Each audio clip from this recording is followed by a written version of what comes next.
কোনোভাবেই কমছে না হামের প্রকোপ। বৃহস্পতিবার সকাল ৮টা পর্যন্ত ২৪ ঘন্টায় হাম ও হামের উপসর্গে মৃত্যু হয়েছে ৭ জনের। এ নিয়ে মৃতের সংখ্যা বেড়ে দাঁড়িয়েছে ৪39 জনে।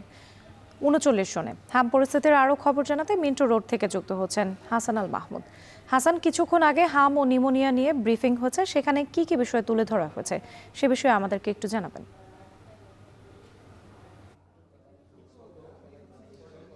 রাত্রে এখানে হাম এবং হাম পরবর্তী যেসব নিউমোনিয়া হচ্ছে এই নিয়ে বাংলাদেশ লাং ফাউন্ডেশন একটি সংবাদ সম্মেলন আয়োজন করেছিল। সেখানে বাংলাদেশের শিশু বিশেষজ্ঞ এবং বক্ষবিধি বিশেষজ্ঞ যেসব চিকিৎসক তারা এখানে কথা বলছিলেন। তাদের যেটি দাবি হচ্ছে যে প্রতি বছর অন্তত ২৪,০০০-এর বেশি শিশু মারা যাচ্ছে যাদের বয়স ৫ বছর কম, এবং এর বেশিরভাগ সংখ্যক অর্থাৎ ২৫% অন্তত তারা কিন্তু নিউমোনিয়াজনিত বিভিন্ন সংক্রমণে তারা ভুগছিলেন। অর্থাৎ প্রতি বছর যেসব কারণে মৃত্যু হয় বাচ্চাদের, তার থেকে সবচেয়ে বড় কারণটি হচ্ছে নিউমোনিয়া জনিত।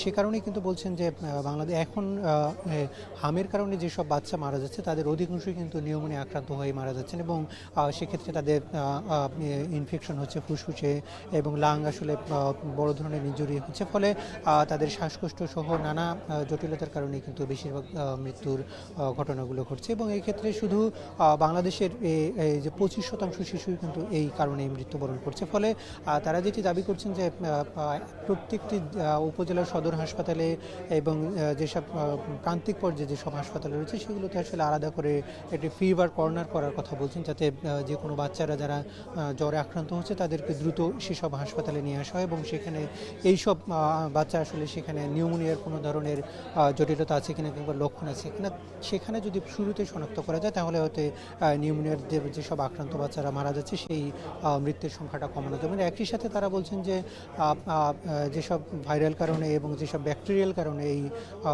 লাং আক্রান্ত হয় এবং নিউমোনিয়া আক্রান্ত হয় সেই সব কারণগুলো থেকে বাঁচার চেষ্টা করতে হবে, এবং সেক্ষেত্রে তারা বলছে যে একটি পুষ্টিহীনতা একটি বড় কারণ, এবং এই ক্ষেত্রে বাচ্চাদের মায়ের দুধ, বুকের দুধ পান না করা একটি বড় কারণ, যে ক্ষেত্রে শিশুরা মৃত্যুর মুখে পতিত হচ্ছে। এই ক্ষেত্রে আসলে ভিটামিন A+ ক্যাম্পেইন যেটি হয় সেটি বাড়ানোর কথাও তারা বলছেন, এবং এটি যদি করা হয় এবং ব্যক্তিগত সুরক্ষা নিশ্চিত করা যায় তাহলে হয়তো বাচ্চারা এই সব সংক্রামক ব্যাধি থেকে তারা নিষ্কৃত পাবে। তো এই ছিল আমার কাছে এখান থেকে সব শেষ পরিস্থিতি রাত্রি।